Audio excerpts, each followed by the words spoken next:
This is the Neewer GL25B LED light.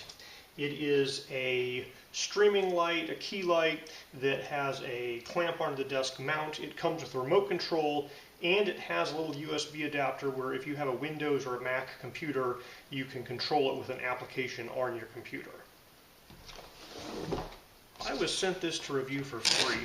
If you wanted to purchase it, the MSRP is about $80.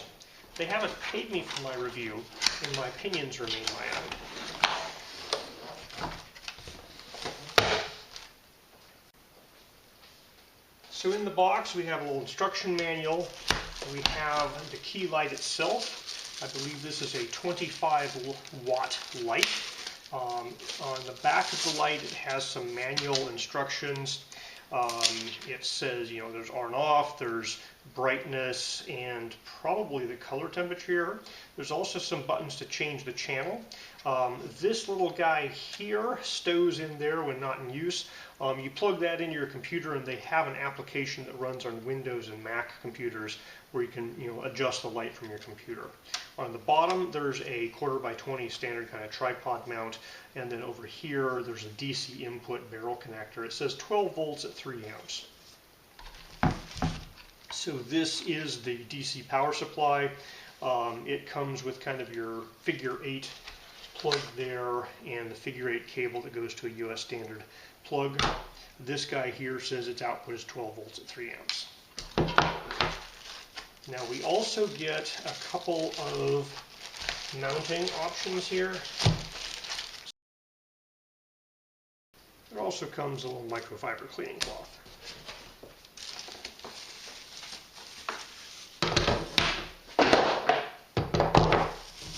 So really my only complaint is, they could have included a 2-pack of AAA batteries and they didn't. So the construction of this guy looks to be steel for these 2 tubes.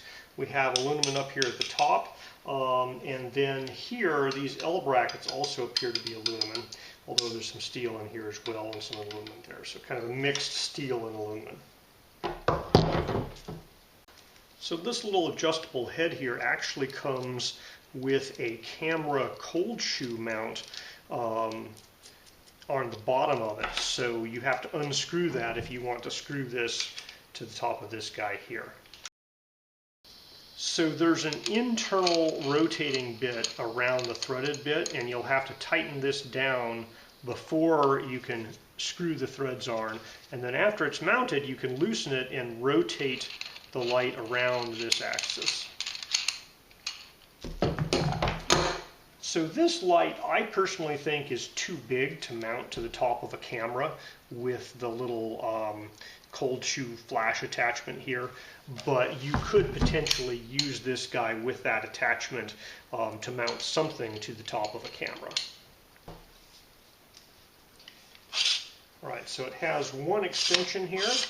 This guy here just screws into the top, and this guy can come off.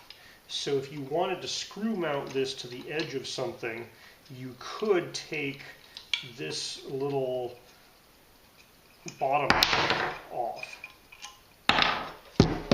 So it has 3 holes here. If you had like a workbench with a 2x4 or something, you could just stick that there and put screws into wood if you wanted to. Or you can use this guy to clamp it to a table. It looks like you can have it here for a small table or adjust it down for a bigger table. So with the light turned off but everything plugged in, the power factor here is a 1. And it is drawing 0 watts, so there's no real vampiric load. So the back of the light has nice indicators that says, hey, I'm currently on channel 7. You can change the channel number. It's at 50% brightness, and the color temperature is 4400 Kelvin. And so you can change the brightness up or down with this knob here to 100%, and you can change the color temperature up to 7000 and down to 2900. Now with the light at 100% intensity, 7000 Kelvin, it is drawing 28 watts. So yeah, it looks like it's probably putting out 25 watts worth of light power there. Now if I move this down to 29 Kelvin, the draw just goes down just slightly. So it's putting about the same amount of power out regardless of the color temperature. You know, there's slight variations. There's, you know, 7000K is 28 watts, go down to 2900, and we're at 27.8 watts. I added 2 AA batteries to the remote. There's a power button on the remote that turns the remote on and off. It does not actually turn the light on and off. If you want to turn the light off with the remote, you can push the bottom button here. The percentage goes down. When it hits 0%, the light is essentially out, but it's still active and waiting for remote control command. So if you want to put it back up, you just, you know, push the button up and the percentage goes up and you get your light. And the other button here, the plus minus, controls the color temperature. So there's 29K. Here's 70K. So the M button, if you hold it for a little bit, makes the channel flash, and you can change the channel on the remote. And then of course you'd have to change the channel on the light if you want the remote to keep working with this particular light. But if you had other Neewer lights that use the same system, you could potentially control multiple lights with the same remote.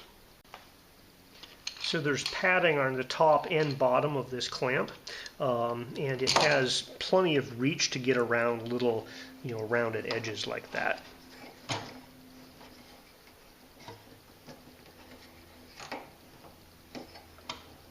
So that was very easy to tighten down to get very tight on my table.